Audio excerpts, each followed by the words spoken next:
Hello, everyone. I am Sun Tzu, general and strategist of ancient China. And today, I present my famous book, The Art of War. This is no mere guide to battle. It is a path to victory through wisdom and discipline. Listen closely, for these principles will shape your success or seal your defeat. Principle 1. The Forge of Flawless Plans. Behold the first principle. Victory is crafted in the mind before a single sword is drawn. Sun Tzu declares that meticulous planning is the bedrock of triumph. Imagine a general not rushing to battle like a reckless fool, but sitting in a tent, mapping every move like a master weaver threading destiny. This is the art of war, to foresee every outcome, to weigh every risk, and to strike only when the path to success is certain. Consider this: a battle won without a plan is luck, and luck is a fickle ally. Sun Tzu teaches that you must study your goal, your resources, and your obstacles. Ask, what is my aim? What stands in my way? How can I turn the tide before the fight begins? This is not mere preparation. It is the forge where victory is shaped. A wise leader plans so thoroughly that defeat becomes an impossibility, like a river carving its path through stone. In life, as in war, this principle reigns. Whether you face a rival, a challenge, or a dream, plan with the precision of a calligrapher. Anticipate the storms, chart the terrain, and align your forces. When you move, it will be with the weight of inevitability. Sun Tzu whispers, "He who plans well wins before the battle. He who plans poorly has already lost." Principle 2. The 5 Pillars of Dominion. Behold the second principle. To conquer, you must master the 5 pillars that govern all wars. Sun Tzu, with the clarity of a mountain stream, reveals these as the way, heaven, earth, the general, and method. These are not mere words. They are the foundation of triumph, the beacons that guide a leader through the fog of conflict. Picture a temple, its roof held aloft by 5 mighty columns. The way is the heart of your people, their unity and purpose burning like a shared flame. Without it, your army scatters like leaves in a storm. Heaven is the rhythm of time and nature, the seasons, the weather. The moment you choose to strike to ignore it is to march into a blizzard and expect warmth.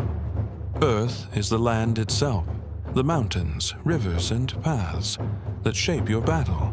Know it as you know your own breath, or you will stumble blind. The general, the 4th pillar, is the soul of leadership.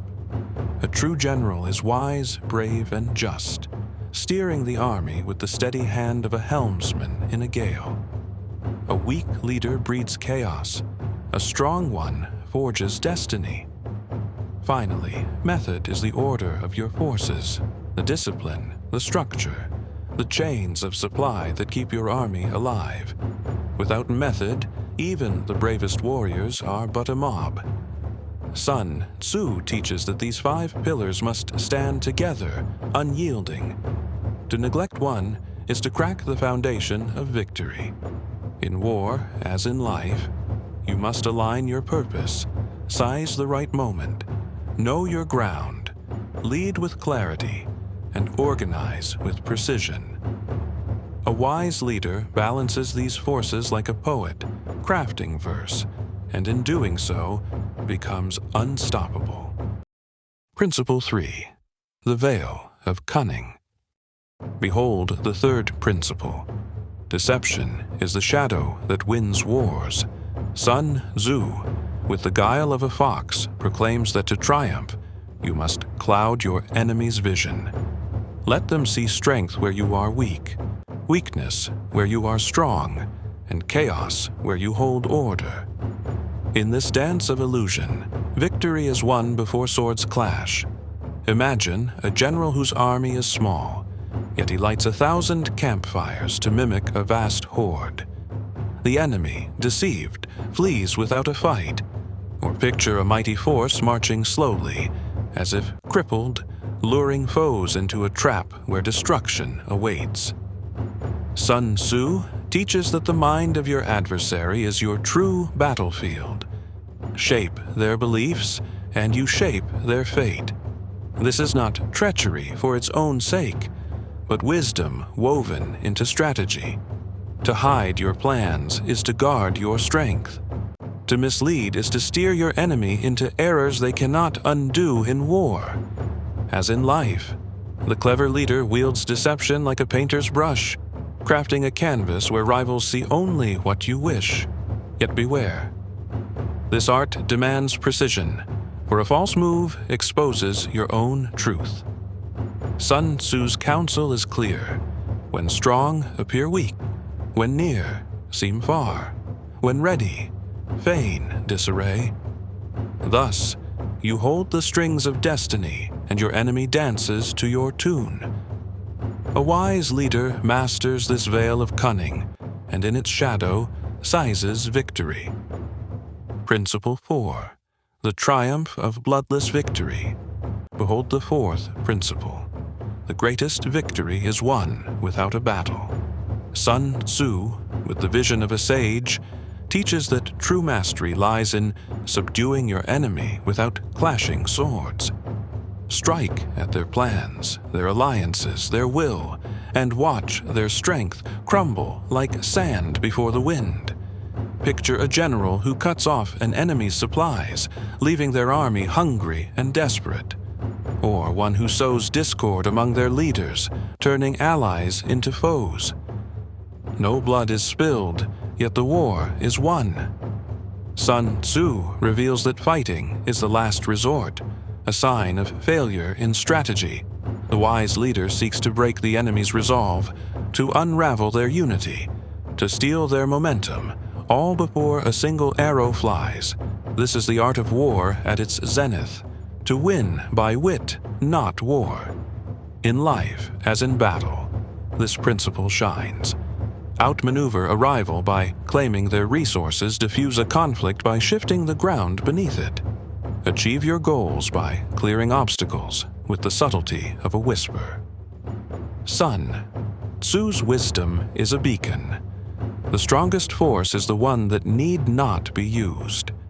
A leader who masters this principle moves like water, flowing around resistance, eroding opposition without force.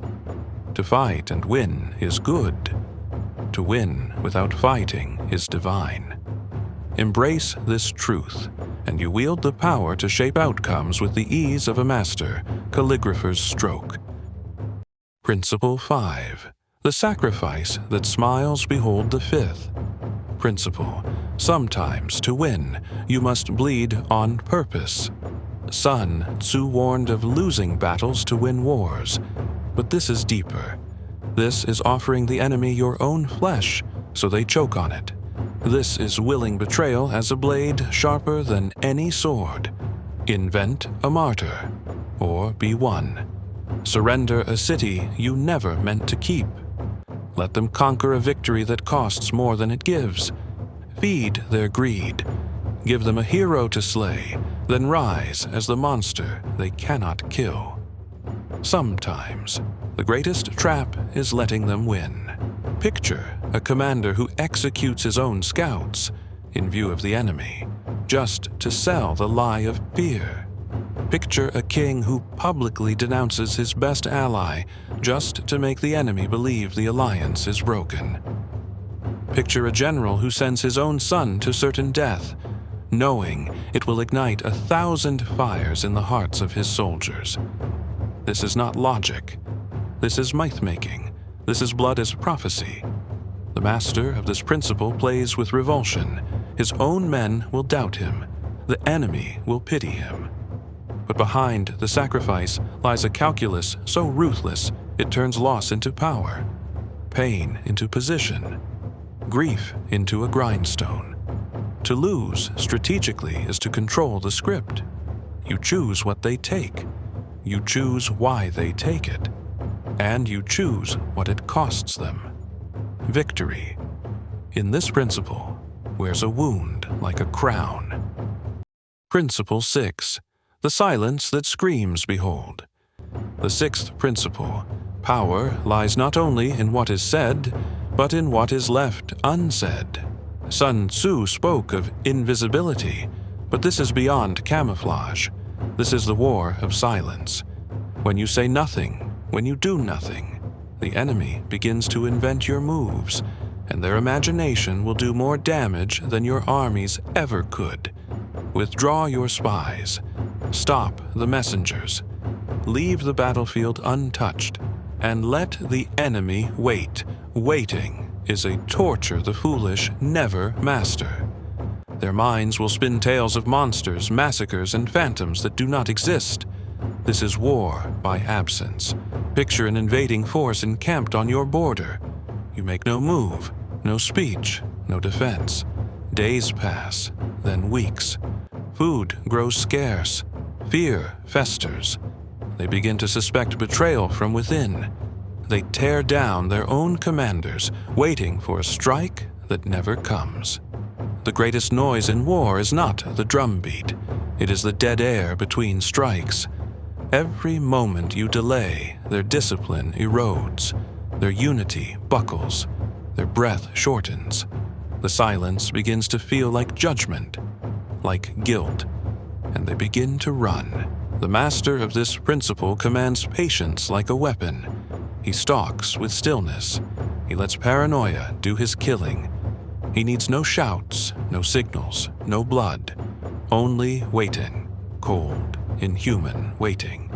And then, when they finally break themselves, he strikes once, and that is enough. Principle 7. The offering of the double behold. The seventh principle, if you cannot destroy your enemy, become them. Sun Tzu spoke of deception. This is its final form. To win, you must craft a reflection so perfect, the enemy cannot tell if it is you they fight, or themselves. Create a double, a version of the enemy who says what they never said, does what they swore they'd never do. Spread false declarations, forge documents, stage crimes in their name. Let their allies see this double and recoil. Let their people begin to question what they once believed. Picture a rebel movement that receives orders from its own leader. Accept their forgeries, twisted and cruel. The followers obey, and then turn, horrified, upon the man they once trusted. Or imagine a queen who awakens to find messages, signed with her seal, that she never sent, inciting war, betrayal, executions. She is now fighting herself. This is not warfare. This is a possession. You climb into their skin. You speak with their voice. You turn them into a lie until the world forgets the truth. The master of this principle is not a soldier. He is a shadow, a forger, a mask maker. He wins by contaminating identity itself. The enemy cannot win because they no longer exist as they once did. They have been rewritten. To kill a man is simple. To erase him while he still lives, that is art, and that is enough. If these principles changed how you see the game, subscribe. Tell me which one haunted you most. And remember, the sharpest blade is the one they never see.